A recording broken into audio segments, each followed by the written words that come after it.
Here, kitty kitty. The cat had a name, Alex, but General Parviz always called him in the same generic manner. General Parviz, all gilded epaulets and clinking medals, a breathing propaganda poster repeated, cooing, "Here, kitty kitty."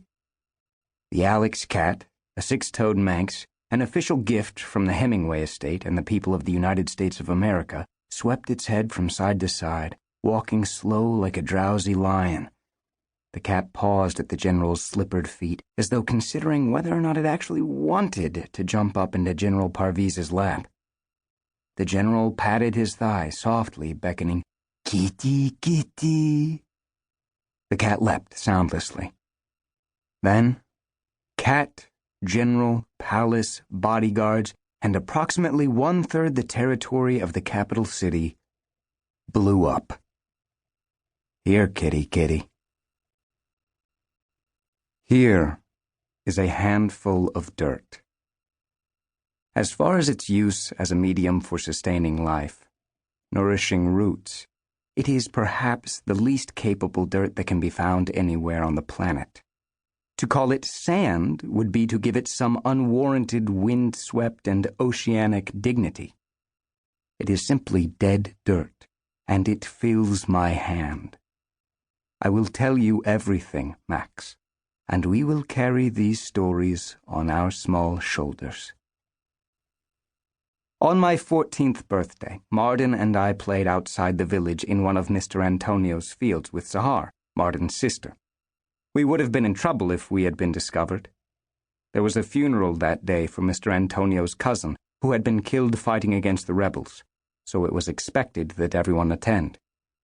At school that morning, we performed a play. I had the role of Piero, Sahar my Columbine. One of the boys in our class played a joke on me. At the end of the day, when we went to change out of our costumes to prepare for the funeral, somebody had taken all my clothes, everything. So I had to stay dressed as the mute white clown. I didn't mind so much. The costume was loose and soft, and made me feel disconnected, like a ghost drifting above the dead fields we played in. "This is Mr. Babar's ram," Martin said. Mr. Babar's ram had been missing for more than a week. Sahar and I grabbed small handfuls of dirt. We poured our dirt into the eye sockets on the rotting skull. What else would kids do? Playing with dirt and horned carcasses was a good way to have fun. The thing looked like a caricature of the devil himself. When the FDJA came to the village that day, it was just after the mourners arrived back from the funeral. 4 of them took all the boys and made us go up to the 3rd floor of the school building. I was still dressed as Piero. Nobody would confess as to who the thief of Ariel's clothing was. Of course, we all knew what was going to happen next.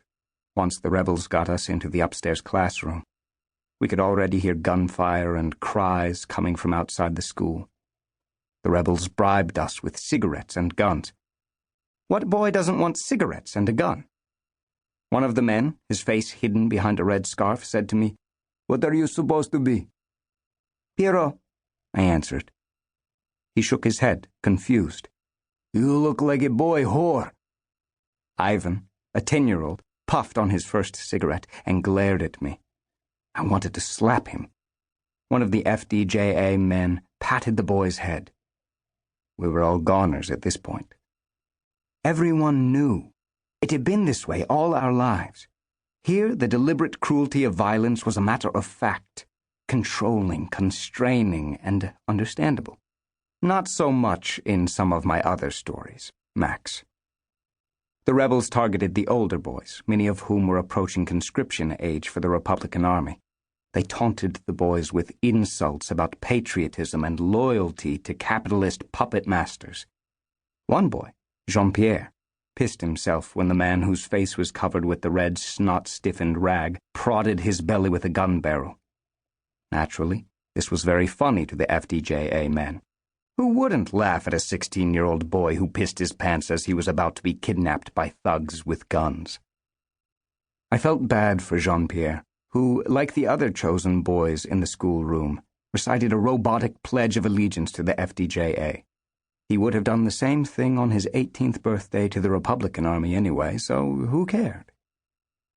We were all going to go with the FDJA now, or we would never leave this third-floor schoolroom. They promised us that we were old enough to make our way as men, even though some of the youngest boys were barely 10 years old. My friend, Marden, was 16.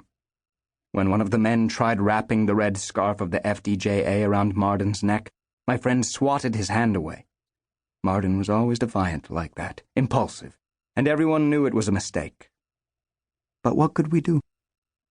To make an example of him to the other boys, 2 of the FDJA men picked up Marden by his feet and threw him headfirst out the window as he kicked and scratched at them. But Marden didn't scream or cry. I heard the impact of his body against the paving stones that lined the street below. I desperately wished I had my proper school clothes. I felt so isolated and noticeable in my thin white clown suit.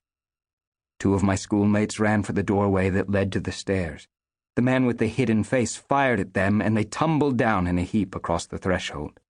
"Let's go," he said. I could only see his eyes peering out from a slit on the covering. He waved his gun to goad the remaining boys, there were 5 of us, over our friends' bodies, and out the door. One of the men videoed the slaughter in the schoolroom with his cell phone, sweeping it around and around until he focused directly on my face. Most of the white makeup I'd worn earlier had been wiped away, but I was still pale and painted, and I was crying. The video would be uploaded with the usual descriptions blaming all this on the Republican Army. People naturally believe things they see. Nobody argues with the irrefutable postings on YouTube.